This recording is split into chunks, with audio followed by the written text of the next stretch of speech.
Welcome back to a very special Ty and That Guy. We're going to have a little Q&A, and then we get to talk to some of our patrons that have supported and helped us and helped this podcast. We love you guys.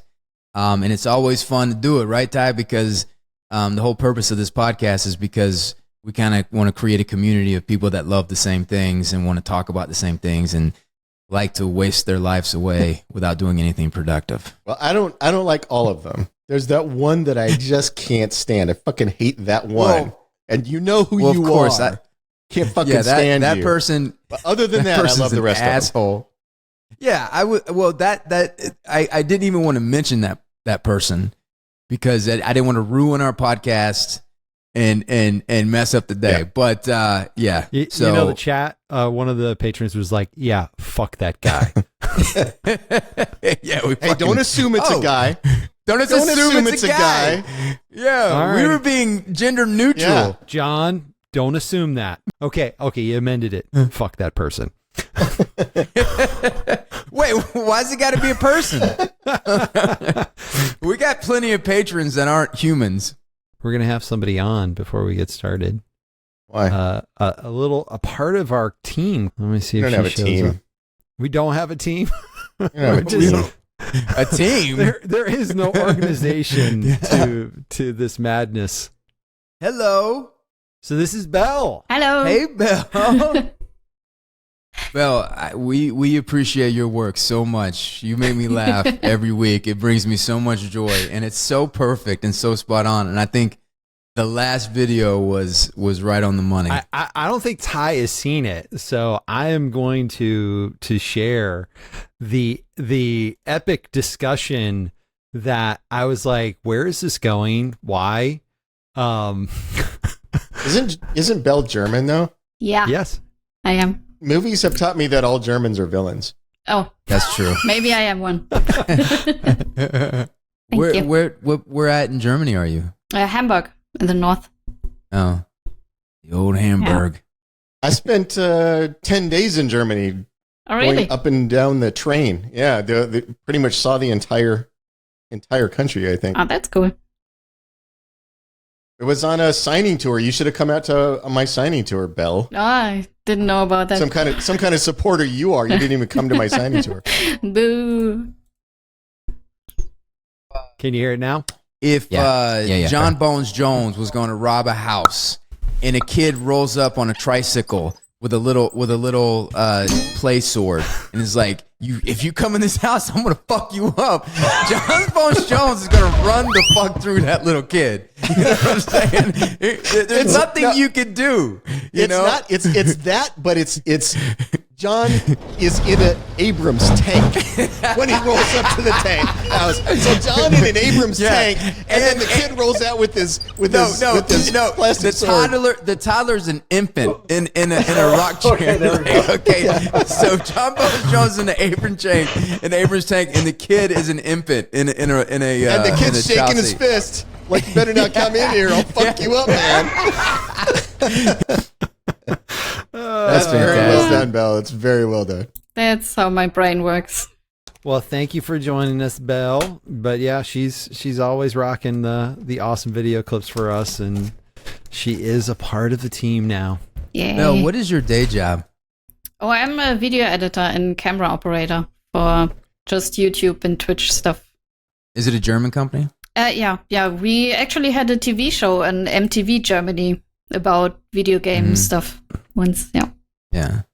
When you say camera operator, like, what are you a Steadicam or full gear? Yeah, but just once. I'm not with like the big boy cameras, just small studio cameras.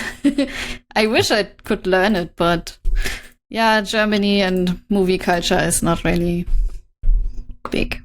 And were you always into that sort of work? Like, did you come up like as a fan of science fiction and it was just like an extension of that? Yeah, and I just wanted to play video games all the time, so.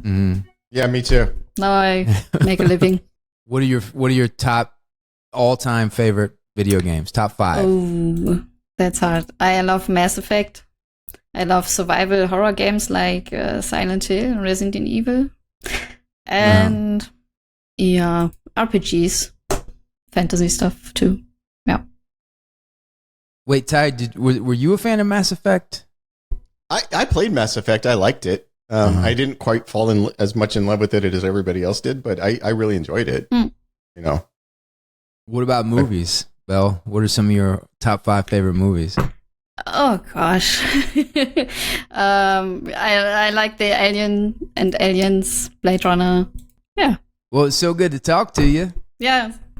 Thanks for having me. Thanks for coming by, Belle, and we appreciate everything you do for the show. Oh, thank you. Yes.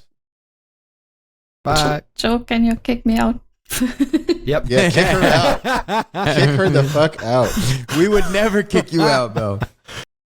Alrighty. Well, I will kick things off with a question from Jerry. And I guess it could be open to both of you, but what classic book or story would you think would make a great sci-fi series or movie if updated? I'll mention the one that I actually tried to get this one. I tried to get the option rights on this. My company, I have a development company that I'm part of. We tried to get this, and it's called The Dragon Waiting by John M. Ford. It's my favorite fantasy novel of all time. I think it would make a fucking amazing TV show. I tried really hard to get it. John is dead, or actually everybody called him Mike because the M stands for Michael, but he's dead, unfortunately, and his agents and estate were playing hard to get with the rights, which I think is too bad. Because if they had given them to me, I would have made a fucking amazing TV show out of it. I think you talked about their books in a previous episode, right? Well, yeah. So The Dragon Waiting is my favorite fantasy book of all time. I always thought that the Outland with Sean Connery would be a fun television series. Kind of the sheriff on a outway station, kind of like a. Is it Justified? That show that Ty loves so much, like kind of like a Justified in space. I told you, right, that one of the people who tried to buy The Expanse early on, there was a number of people in the running to buy it. One of them didn't want to do the books; they just wanted to do Miller and Holden solve crimes on series, which basically is Outland, the TV show. Yeah. Well, him and I maybe I was that executive. And then I think Between Two Fires would be a fun. I agree. Would Between be Two Fires. Hey, when are we raw. going to, Joseph? When are we going to talk to that guy? We had him all lined up. I reached out to him a little while back when we got going again. I haven't heard back from him. I will follow up with him to get him on here. Yeah, maybe we can pitch him in person to let us make a TV show out of it. I think that's a genius idea. Could you tell him that we have tens of 20s of listeners? Literally dozens of listeners. And dozens, and we can blow that book up. We would be doing that guy a favor.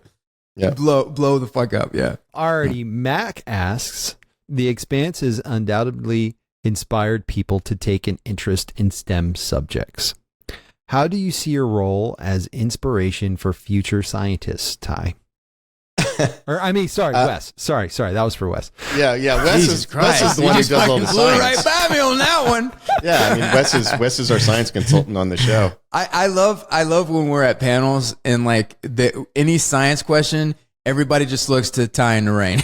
Everybody just like looks down the panel. It's like it's not even to us. I'm gonna start doing that though. If we're on panel together ever again and people ask a science question, I'm gonna turn to you and go, Wes, what are your thoughts?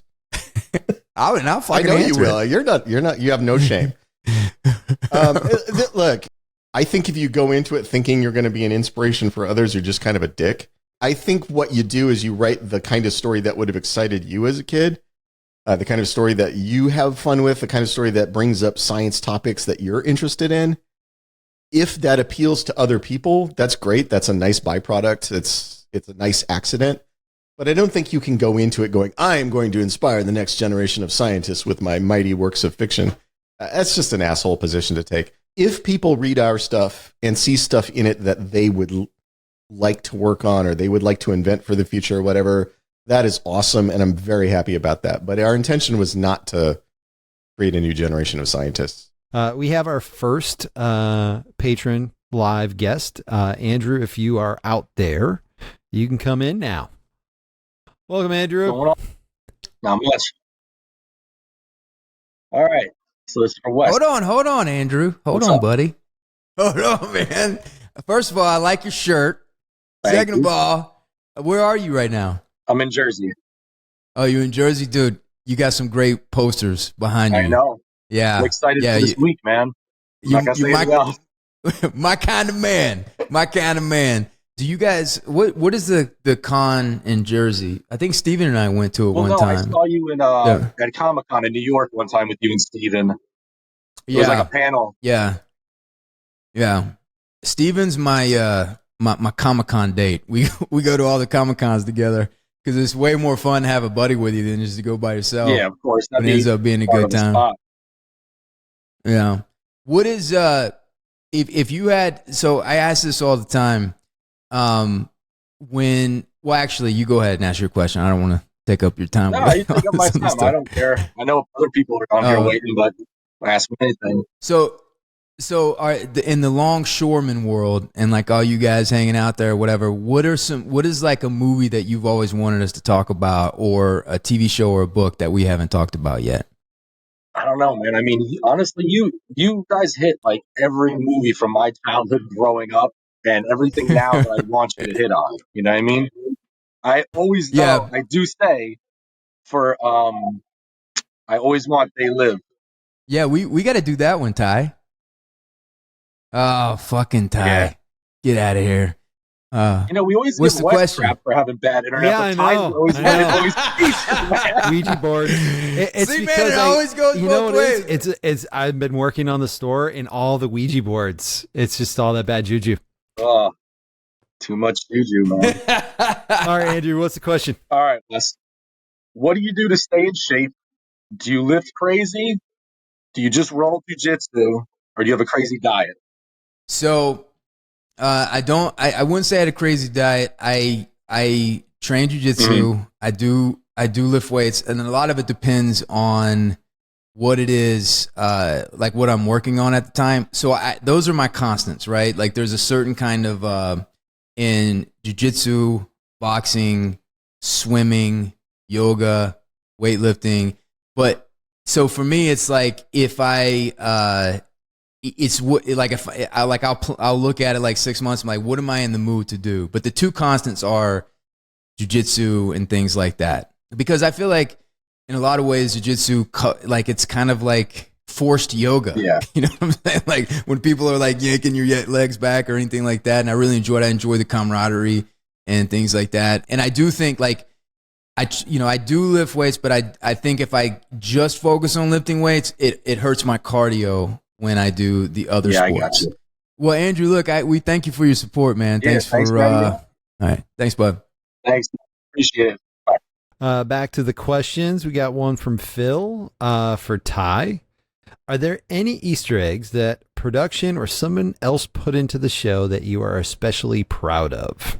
Well, I will say that production, especially our UI guys, the guys who did our graphical interfaces on the various screens and things, they were constantly putting Easter eggs on those screens. I know a lot of people have gone through the whole show and like freeze framed every time there's a screen and found almost all of this stuff. But I loved, because those guys were nerds. They were huge nerds in that department.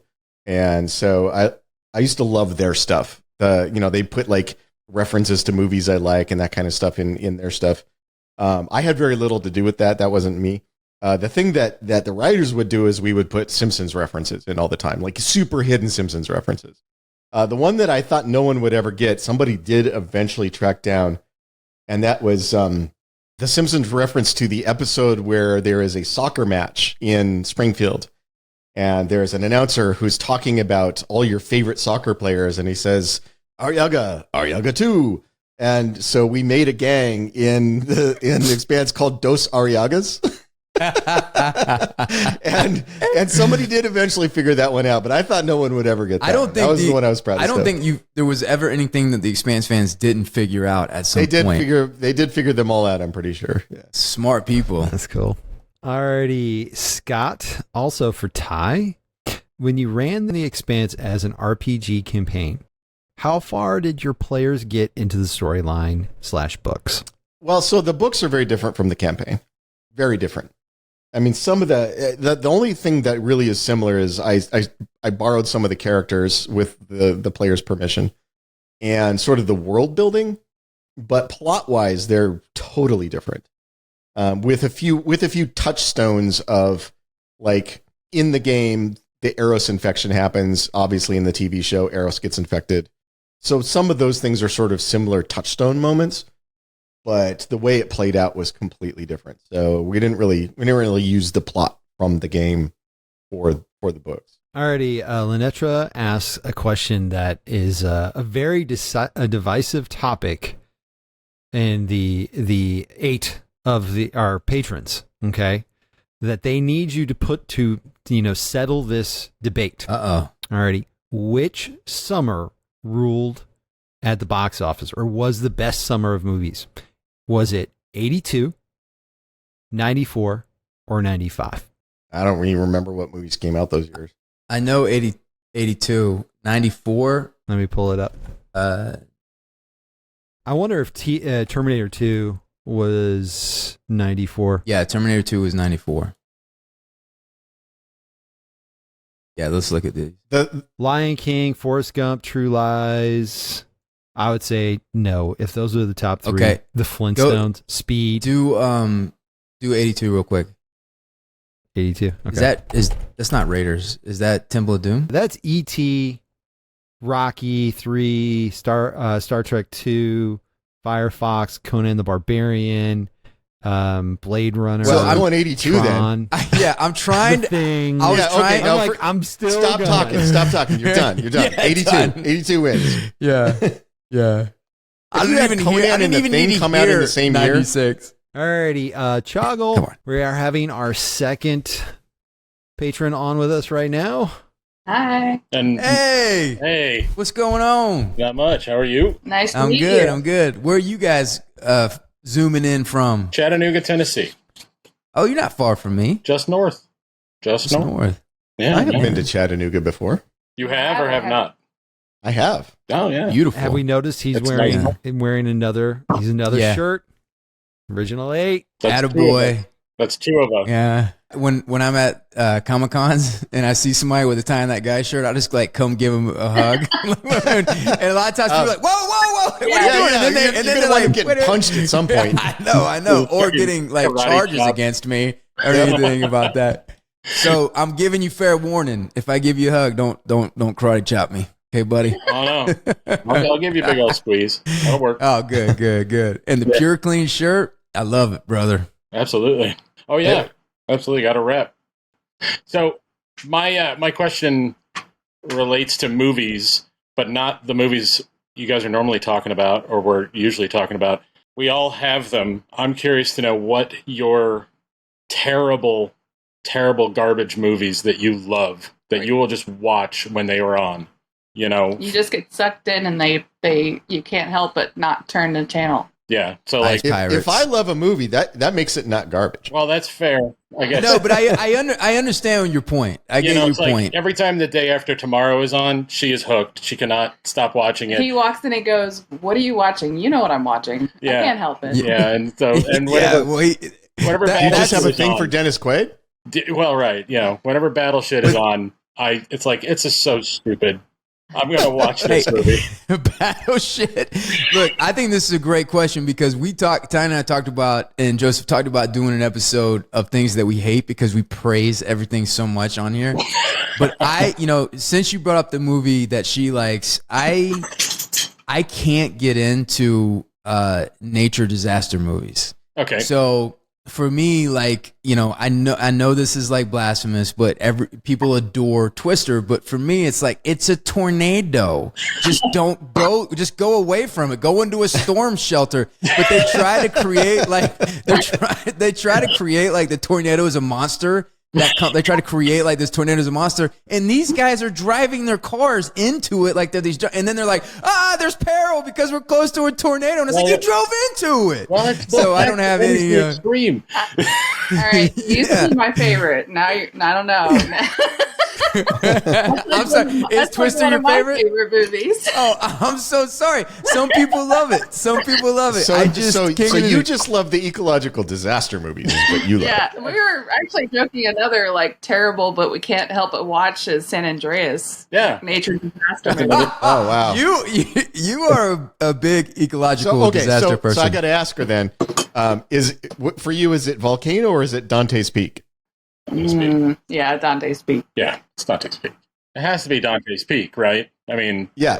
it's got to be. That you got to love one or the other. You can't love them both. Oh, absolutely. It's Yeah, like no. loving Elvis and the Beatles. You can't love them both. That's true. Or Stones and the Who. Yeah, it's yeah, exactly. Is there a movie? You know what? Just for you and your honor, we should do a disaster movie on the podcast. Is I'm there Megan, a by the movie? way. Or Nice to meet you, hey, Howard, what was your name? Megan, Oh, John's wife. hey, Megan. Nice to meet you. Is there a movie or something that we haven't done that you've always wanted us to do besides ecological disaster movies? Well, I'm my very, very, very. I'm sure you probably also like maybe hate watch is Top Gun, the original. Oh, hate watch. Well, I That don't movie know. was the reason I was stuck in the Gulf for 4 years. fucking That knew it. movie fucking single-handedly put me in the Gulf for I 4 fucking years. knew it. I Hate knew watch. it. Lieutenant Pete Mitchell was my god. Was it? Well, Was it all the hot homoeroticism That's from it. Top Gun that Yes. got you in the No. Navy? Yes. That's the story. We very first date we went on 12 years ago. He asked me what my favorite movie was, and I said Top Gun, and he's like, it's such a homoerotic movie," and I just like couldn't believe. I just crushed her. I crushed the movie with the Megan, blatant. There's nothing wrong with homoeroticism. No, no, Don't be ashamed. I just never thought of it that way, and then now Megan, I can't not think of it that They're way. very sweaty. Megan, they so love we each had a other. rough we had a rough start with the ecological Twister. movies. Yeah. That's yeah. okay. But you I'll have never now forget it, risen- so that's But you have now risen in my esteem because Okay, Top Gun is one of the greats.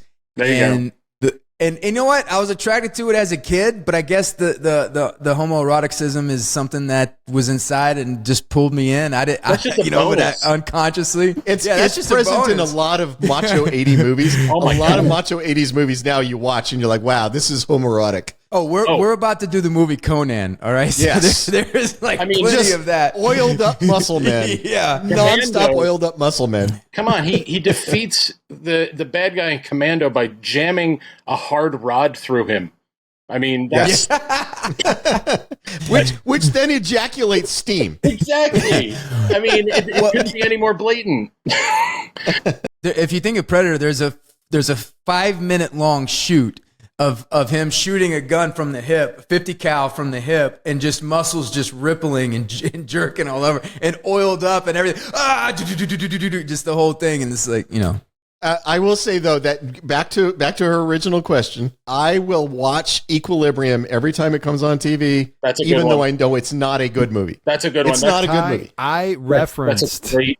I referenced that movie yesterday because we were watching a movie that is shit that I love with some of the patrons, which is The Sword and the Sorcerer. Sword and Sorcerer is But great. I was laughing. What are you I was talking laughing about? at the end when Talon faces off with the evil king. I said, man, it would be so fucking awesome if this was like Equilibrium, and he just kills him with like, just like that. Yeah, one slice cuts off his face. Just cuts Robert the Bruce's face off. You know that Equilibrium. I love it redefined bad guys surrounding the hero Yes. and waiting to get punched. They were standing there with machine guns waiting. He didn't punch them. He gun karate'd them. Gun kata. I'm sorry, it was fully gun kata. Yes. One thing I resent is when we did the Big Trouble in Little China episode, people said, you know, it was kind of like this question, like, oh, this is the terrible movie that you guys love. They're And it's like, objectively wrong. Wait, no. Yeah, this is not. No. Big Trouble in Little China is not in this category. Big Trouble in Little China should be in the same conversation with Citizen Kane. Fuck Yes. So we agreed. can't. So Goddamn you right. cannot. Yeah, this is not in that No. category when you do that. So who that, you know, who the Patreon that said that on YouTube? He's the one, or it's the one we don't like. Fuck that entity. Yeah, Fuck that I entity. hate that guy. Yeah. Yeah, I'll go back and watch the one we won't name. That's right. Steven Seagal movies for me, the older ones like Out for Justice and Hard to Kill, just terrible. And he's terrible, but I can't not watch those movies. They're great. You know what's good though is Above the Law. That's Above the Law is a good movie. Above the Law it's the is a only good movie movie he made. Yeah. Like, Yeah. Now, and I have a real soft spot for Under Siege. Siege. Is a good movie. Under Siege is a very good. That's a damn good. Nerds on a asterisk. That's the one. Alrighty. Well, we got to get moving along. Thank you, Chago. Thank you, Megan. Hey, Thanks, so man. nice to meet you guys. Thanks, Megan. Later. Thanks, Megan. I'll be easy on Twister. Yeah. We'll be nicer to Twister from now on. Kick them the fuck out. With her Twister bullshit. With her Twister and Day After Tomorrow. Get out of here with that stuff. Stop driving into tornadoes and the conflict is over. Alrighty. Our next question is from David Est, and he put in parentheses, Ty's Den of Darkness Proto Santa. Interesting. Okay, for both. What was your favorite food at Persian food parties at Shiraz? She just had a great article in LA Times touring the food spots in LA. Oh, really? Yeah. Oh, I haven't seen that article yet. So I will say, I don't know what the favorite food is, but so she is the best host. Yes. When you go over for a dinner party, and she always had a bunch of dinner parties, and then at her house in LA, or when we were shooting in her place in Toronto, and it was just so classy. The music, the wine, and all the dishes were delicious. I mean, it was a spread every single time. But I don't know the specific which one was my favorite. I love the whole thing, the whole experience. Yeah. No, Wes is 100% right about everything you just said. If you ever are lucky enough to be in a position where you're working with Shori and she invites you to one of her dinner parties and you don't go, I don't want to know you. Like that's like somebody offering you, $100 million check and you're going, no, I'm good. I don't want that. You know who wouldn't go, Ty? The Patreon that we won't name. Oh God, that person is the person who not only doesn't go, but then later talks shit about the party. Exactly. Yeah. Yeah. I bet that person likes Twister. Hey, be nice to Megan. She was nice. Yeah. Irish asks. Irish ass? Irish ass, yes. Irish asks. For Ty, in season 1, episode 1, when the Cant does the flip and burn, along with the juice, all the crew members put in mouthpieces, which makes sense. But we never saw this again. Was it to make dialogue easier, or did they just forget about it? My guess would be, I don't remember being in the room when they made the decision to no longer do the mouthpieces. My guess would be that was something that was in the first script that later the directors were like, could we just not do this? Because, like you said, it fucks with the dialogue. It was an unnecessary added thing. But, you do a lot of stuff in a pilot script that you're trying stuff out. You're trying to see if it's going to work. And then as you continue to make the show, you're like, that thing we used to do early on doesn't really work. Let's stop doing that. It's really common. Yeah. They try they try to do that with me as Amos. They're like, yeah, that didn't work out. But then they're like, well, we spent all of our money. So it's not like we can go get a real Amos. Alrighty, and another question from Zoria. Sorry if I'm mispronouncing that. This is time for you guys to come clean. All right. What was the thing that drew you guys together so much? Just movies, or something more? I mean, the answer is clearly something more. Something more. Yeah. The constant sexual tension on set. and that was one of the first comments from the patrons. Yeah, constant sexual tension on set. Yeah, constant sexual. But sexual attention aside, we love the same thing. So it's like, when you're on set and you're working and then somebody makes you laugh with like a obscure comment about a movie that you love, and then you just start talking and hanging out. So, that's kind of how it all started. And then I remember going with me, Ty, and Dan and go in to have drinks and drink beer and just laugh our asses out, like at all times, like for later. And then it was like, it turned out being, it was a fun hang. Whenever Dan Nowak was around, he became sort of the third member of the group. The only difference was Dan only produced a couple episodes each season, and I was there for every episode. So Wes and I wound up hanging out a lot more. But if Dan had been around the whole time, this would probably be a 3-person podcast. You know, there's a quick way to know who your people are and who aren't your people. Like if you are on set and you make a certain joke, and some people are like, "What is that? I've never seen that." Then you're like, "I don't like you." See, I think like Ty's shirt is why, also you'd be like, "I love you." Yeah, exactly. Right now, tech noir, right? Well, he put tech noir in the show. Yep. Yeah, very true. Very true. And then it's like, that's so cool to be a part of something where they do shit like that. Oh, one of the patrons just realized that. One of the other patrons pointed that out earlier. He's like, Ty's wearing a Terminator shirt. You know my favorite thing about this shirt is underneath it, it has the address Pico Boulevard. On Pico. I know it. It's on Pico. Alrighty. And our final patron to join us will be Chris. Hey, guys. So I spent 20 years as an Air Force aircraft maintainer. I noticed many similarities in the Expanse to my own experiences, from how the coveralls were worn, the tight-knit teams, to also like the balance between fixing the Rocinante in combat and combat. How did you so accurately depict this type of culture? And did Wes contribute insights from his military aviation background? So sorry, Chris. Wes is having technical problems. None of this is about you. We're not trying to make you feel bad. So I get to ask my question a third time. I'm going to keep embellishing my go ahead and career. answer it because I'm going to go ahead and answer the question while Wes is reloading. So none of what we did in the books and in the show was based on Air Force stuff. It was almost entirely based on Navy. I have much more of a connection to the Navy. My grandfather was in the Navy in World War II. And because of that, I've sort of been a lifelong student of naval stuff. Because, tracking his career and the battles he fought at and the kinds of ships he was on. And a lot of the stuff we did for spaceships was based on submarine warfare. Because the similarities between spaceships and submarines are that the only place you can survive is inside, and everything outside is trying to kill you all the time, right? So that was kind of what we based it on. But I can see how Navy stuff, Air Force stuff, any military stuff is going to have a lot of commonality, right? A lot of touchstones that are going to be the same. Because no matter what military branch you're in, there are certain ways that military branches operate that is going to have a lot of similarity, I think. So I could see why you would see that. But as an airplane nerd, I got to ask you, what'd you work on? F-16s.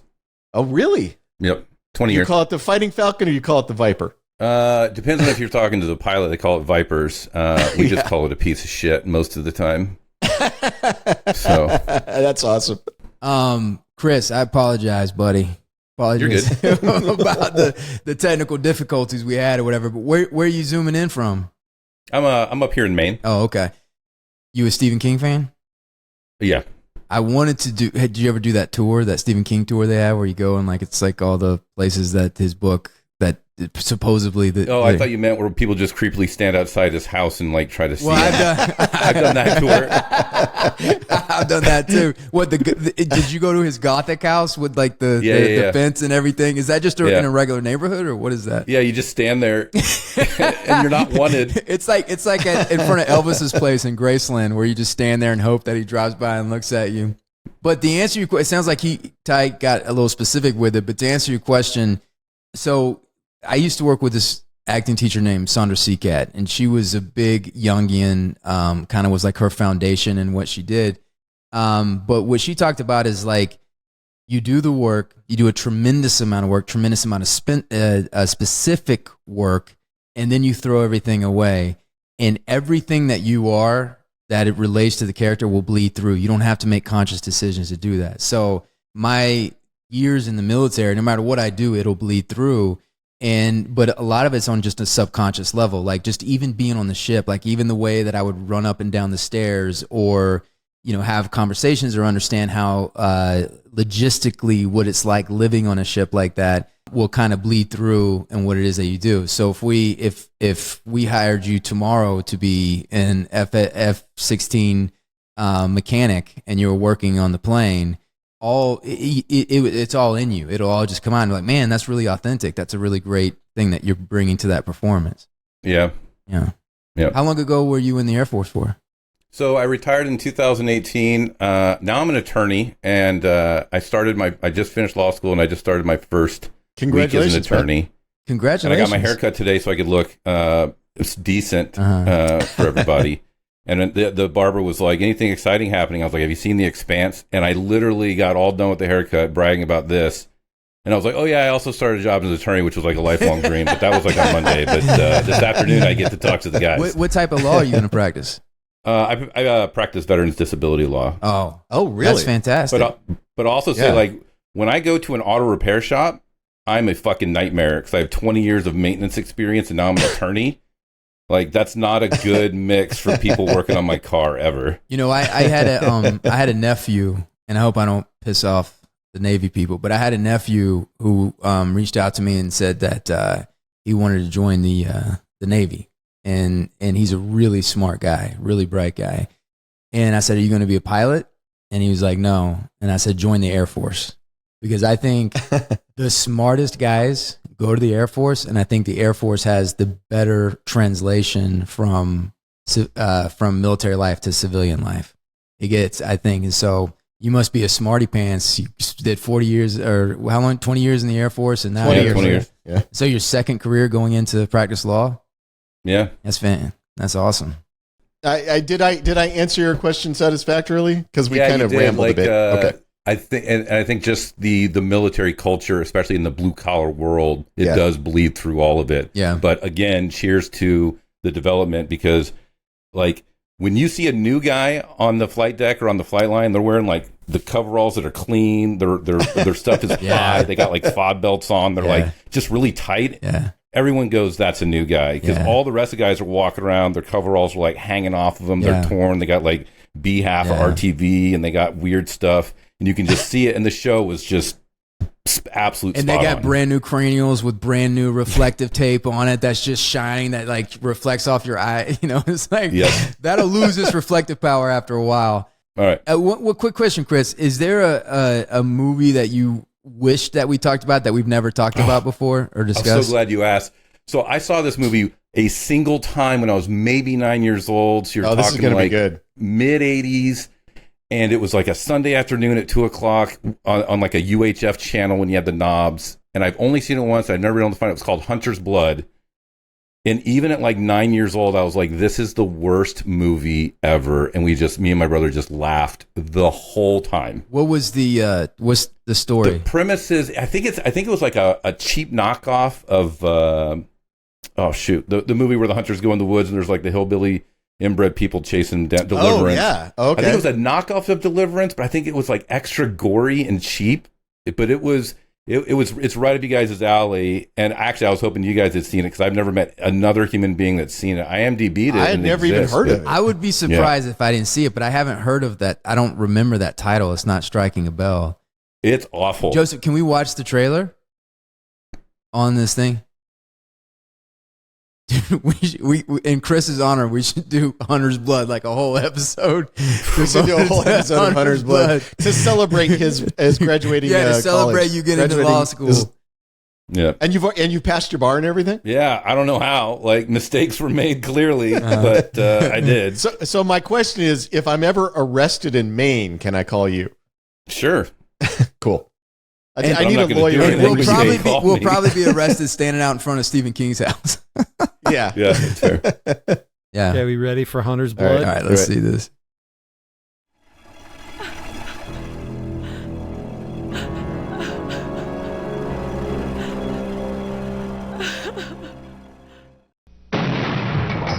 Get ready for the killing season in Hunter's Blood.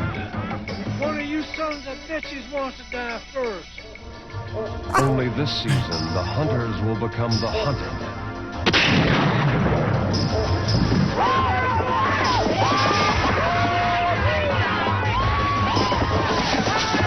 this is pretty much just your relatives, right, Wes? Yeah. Uncle Dan? I knew where we were. We'd be fighting them right this minute. How have I never heard of this? This is... Oh my God! Cover me! They're over here!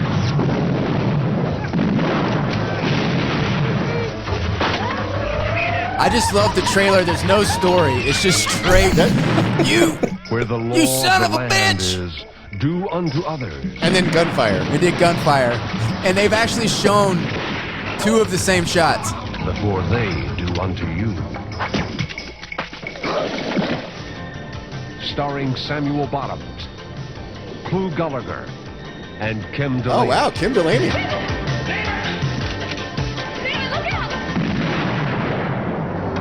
Yeah, we know that guy gets killed.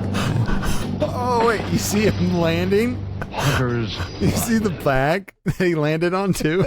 Well, Chris, Well, you yeah, I mean, just added don't some wanna kill your class and actor. culture to this podcast. We appreciate Yeah, you, Chris. thank you for that, Chris. That's your contribution. All right, thanks, guys. See you, Chris. Thanks, Chris. But And congratulations to Chris in getting his law degree and then going into an area of the law that is not about making the most money possible, but it's about actually helping people. I think he was too good for our podcast, man. Yeah, I felt that. As soon as I started talking to him, I was like, you're too good for us. Is that why you ignored him because you knew he was better than you? And then he did Hunter's Blood, and I was like, no, he might be our people. He might be okay. Yeah, this guy's okay. Yeah, he might be our people. But yeah, I have great appreciation for people who get law degrees and then actually go into an area of law that helps people rather than maximizes their money intake. I have great respect for those people. Especially helping people that he's had experience working with and everything. Exactly. And He's helping people that he knows. He's from that culture. He's helping his people out. That's great. Well, I thoroughly enjoyed this. We need to do it more often. There was a lot of great people we met, even Megan, we forgive you, Megan. And this was a good time. Did you have fun with it, Ty? I did. It was nice to finally meet Belle. I know she's sort of a legend in the Discord side of this thing, and everybody. Joe talks about Belle all the time, helping out with stuff. So it was nice to meet her. Yeah, the rumor is, in spite of her Germanness. the rumor is she's a massive star now because of this podcast in Germany. It's like some people create shrines to her and everything like that, but it's. Stay humble, Belle. Stay humble. She actually has more Twitter followers than our account. I'm not on Twitter. Well, but our account is, yeah, just some nonsense. Yeah, it is nonsense. Belle, like Chris, is too good for us. We're too good. Yes. Yeah, but we're thankful for her. Thank you guys for hanging out. Please like and subscribe. Ring that bell. And if you're interested in hanging out with us in the future, where you will ask intelligent questions and we'll give you stupid answers. You're welcome to join our Patreon and feed Joseph's children so that they don't have to eat shoes. I think after this podcast, they're like, "Nah, we're good." we're good. We're like, we don't need to do that. If you want to hang out with us in the future, they're like, "Nah, we're good." We got to know you too well on this one. Yeah, forget hanging out with us. Yeah. If you want to make sure Joseph doesn't have to feed shoes to his children, that's the way you can do it.